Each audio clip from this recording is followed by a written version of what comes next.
के तपाईँ bachelor in pharmacy scholarship अथवा पेइङमा नेपालमै अथवा विदेशमा गएर पढ्न सोचिराख्नु भएको छ? यदि सोच्नु भएको छ भने तपाईँको लागि यो भिडियो। नमस्कार, म सुषमा बस्नेत, पूर्वाञ्चल युनिभर्सिटीमा 8औं सेमिस्टरमा पढ्ने विद्यार्थी। मेरो अनुभव अनुसार अथवा मेरो जानकारी अनुसार तपाईँको लागि मैले यो भिडियो बनाएको छु।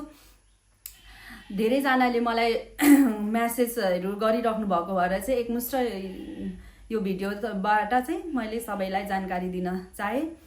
ब्याचलर इन फार्मेसी पढ्नको लागि चाहिँ तपाईँले फर्स्टमा भनेको चाहिँ +2 साइन्स बायोलोजी लिएर हरेक सब्जेक्टमा मेनली फिजिक्स, केमिस्ट्री, जुलोजी, बोटनीमा चाहिँ 50% कटेको हुनुपर्छ र डिप्लोमा कुन सब्जेक्टमा पढ्नु भएको छ त्यो सर इक्विभ्यालेन्ट गराउनु पर्छ।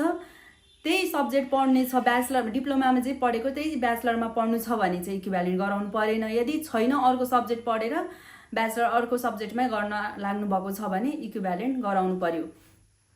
अनि तपाईहरुले चाहिँ कमन इन्ट्रान्स जुन चाहिँ एमइसीले लिने गर्छ त्यो एक्जाम पास गरेर मात्र तपाईले नेपालमा वा विदेश गएर ब्याचलर पढ्न पाउनुहुन्छ, जसमा चाहिँ 200 मार्क्सको क्वेसन हुन्छ, 3 आवर्स टाइम हुन्छ, जसमा चाहिँ एउटा एन्सर मिलाउनु भयो भने 1 मार्क्स जोडिन्छ र एउटा क्वेसन एन्सर बिगार्नु भयो भने तपाईको -0.25 मार्क्स घट्छ। भनेको 4 वटा क्वेसन बिगार्नु भयो भने 1 मार्क्स घट्छ। तपाईले पढ्नको लागि तपाईले 50% भित्र पढ्नुपर्छ। जस्तै 4000 जनाले इन्ट्रान्स दिएको छ भने तपाई 2000 जना स्टुडेन्ट भित्र पढ्नुपर्छ।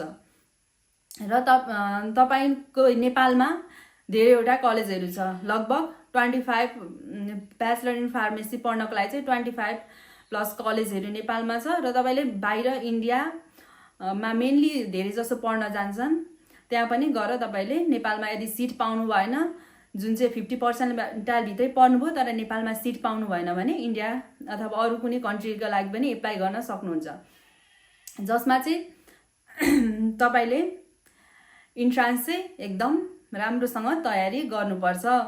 1 वर्ष लस भयो भने धेरै कुरा लस हुन्छ, अथवा तपाईले ला मैले नाम निकाल्दिन कि जस्तो भनेर चाहिँ सोच्नु भएन। जति तपाईले दिनदिनै मेहनत गर्नुहुन्छ तपाईको आफै मार्क्स बढ्दै जान्छ। अनि नेपालमा चाहिँ युनिभर्सिटीहरू Purbanchal University, Tribhuvan University, Pokhara University, Madan Bhandari, Karnali र तिनीहरूको टियु पोखरा र पूर्वाञ्चल युनिभर्सिटीको एफिलिएटेड कलेजहरू पनि छन्। मदन र कर्णालीको चाहिँ छैनन्। त्यसमा तपाईले चाहिँ ओपन स्कलरसिप र रिजर्भ स्कलरसिप पाउनुहुन्छ। ओपनमा डाइरेक्ट कम्पिटिसन गरेर सबैसँग कम्पिटिसन गरेर पाउन सक्नुहुन्छ भने रिजर्भ भनेको चाहिँ तपाई गभर्नमेन्ट स्कुल पढेको हुनुपर्छ 6 देखि 10 सम्म। त्यसको लागि चाहिँ तपाईले एमइसी को वेबसाइटमा गएर त्यहाँ फर्मेट हुन्छ, त्यसको फर्महरू बनाउनु पर्नेछ। अथवा तपाई के हुनुहुन्छ, जनजाति, खस, आर्य, मधेसी हो यस्तो के हुनुहुन्छ त्यसको पनि लेटर बनाउनु पर्छ आफ्नो ठाउँबाट। यो सम्बन्धी अझ धेरै जानकारी तपाईलाई चाहिएको छ भने तपाईले आफूले पनि खोज्न सक्नुहुन्छ। तथा तपाईले चाहिँ इन्ट्रान्स कुनै इन्स्टिट्युटमा गर्दै हुनुहुन्छ भने तपाईले डिटेल इन्फर्मेसन त्यहाँबाट अझ राम्ररी बुझ्न सक्नुहुन्छ। अनि फार्मेसीमा चाहिँ मेनली के चाहिँ पढाइ हुन्छ तपाईहरुलाई लागिरहेको छ भने यहाँ चाहिँ मेनली भनेको चाहिँ हाम्रो फार्मेसी भनेको चाहिँ औषधि नयाँ पत्ता लगाउनेदेखि लिएर बनाउने भइरहेको औषधिहरूलाई बनाउनेदेखि लिएर पेसेन्टलाई दिउन्जेलसम्मको सबै प्रोसेसमा फार्मेसी इन्भल्भ हुन्छ। नेपालमा के छ, फार्मेसी भनेको चाहिँ औषधि पसल खोलेर बस्ने मात्र भन्ने मान्छेहरूको कन्सेप्ट छ। तर त्यस्तो फार्मेसी भनेको त्यति मात्रामा सीमित छैन। जब तपाईले यो फार्मेसी फिल्डमा आउनुहुन्छ तपाईले अझ डिटेलमा बुझ्न सक्नुहुन्छ। यसको स्कोपहरू चाहिँ अब तपाईले यसमा कुन सब्जेक्टहरू चाहिँ पढ्ने भन्ने कुरामा चाहिँ तपाईले मेनली भनेको मैले अझ राम्ररी लिस्ट गरेर राखेको छु तपाईहरुलाई अझ क्लियर होस् भनेर हैन। यसको लागि चाहिँ फार्मेसीमा मैले हेरिराख्नु त पर्दैन, तपाईहरुलाई चाहिँ मेन सब्जेक्टहरू चाहिँ अझ राम्ररी क्लियर बताऊँ भनेर। यसमा चाहिँ फर्स्टमा भनेकोले चाहिँ ह्युमन एनाटमी र फिजियोलोजी जानिहाल्नु पर्यो।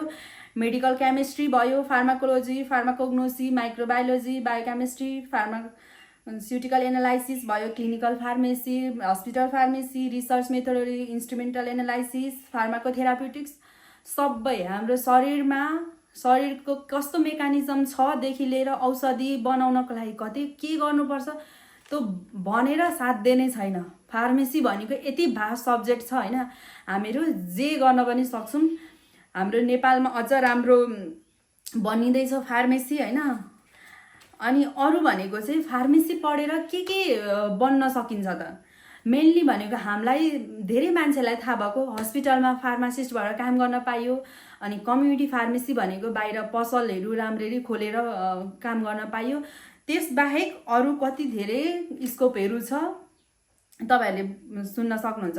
एउटा भनेको चाहिँ हाम्रो इन्डस्ट्रीमा मेनली भनेको त हाम्रो फार्मेसी औषधि सम्बन्धी काम गर्ने भनेको इन्डस्ट्री हो।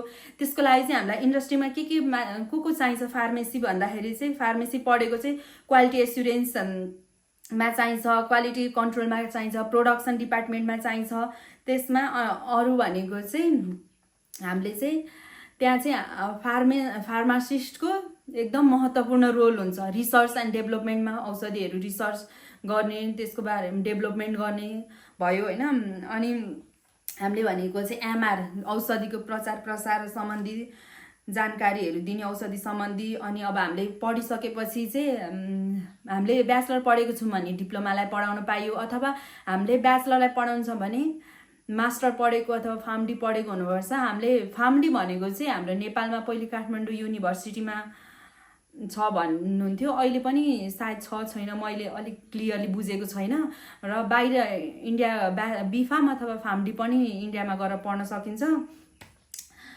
अनि तपाईँले चाहिँ यसको लागि चाहिँ फार्मेसी पढ्नको लागि चाहिँ कति जति लाग्ला कलेज फी भन्दाखेरि चाहिँ गभर्मेन्ट स्कुलमा चाहिँ एक्स्ट्रा फीहरू लिँदैन, प्राइभेट स्कुलमा चाहिँ लिन्छ भनेको सुनेको छु, अलिअलि इक्जाम फी यताउता गरेर। तर हाम्रो मेनली लाग्ने भनेको चाहिँ अराउन्ड 8 लाख। अनि एक्स्ट्रा खर्चहरू आफ्नो भइगयो। अब सबै ठाउँमा होस्टेलहरू कम्पलसरी छैन, कुनैमा होला। अरू अब के भन्न बाँकी रह्यो भन्दाखेरि चाहिँ फार्मेसी पढिसकेपछि चाहिँ कति सेलरी हुन्छ जस्तो लाग्छ तपाईँहरूलाई, सोच्नुहोस् त। हामीलाई चाहिँ अब डिप्लोमा पढेपछि त्यस्तो धेरै हुँदैन, तर एक्सपिरियन्स अनुसार बढ्दै जान्छ। तर ब्याचलर पढेपछि चाहिँ मिनिमम 25 हुन्छ होइन। अब 25 देखि चाहिँ 60,000 को बिचमा हुन्छ।